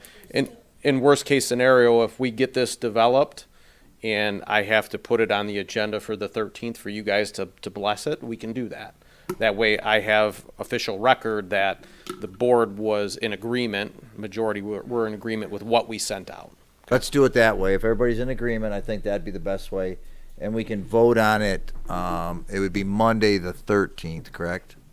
Yes. It would be Monday the 13th, and the 9th would be the other meeting. And if there's any issues, we can always talk about it by, email each other or whatever, if there's any questions but I still am going to do some follow-up. I want to do that just to make, maybe if we can make others feel more comfortable, and myself. And I think tonight there was a lot of very good questions. I appreciate everybody's input. Everybody had some excellent points, and it shows the background that each of us have had and the different questions that were given. But at least you have directions, and are you satisfied in Absolutely. understanding the direction? Yep, and I really do, to echo Joe's comments, I really do appreciate all the input. Study sessions aren't always, well organized. Sometimes there's a lot of back and forth, and a lot of times you're just throwing things at the wall and see what sticks, but that's what the point of all this is, right? To provide an opportunity for everybody to talk together about an important issue. From closing. Yes, that's what's important.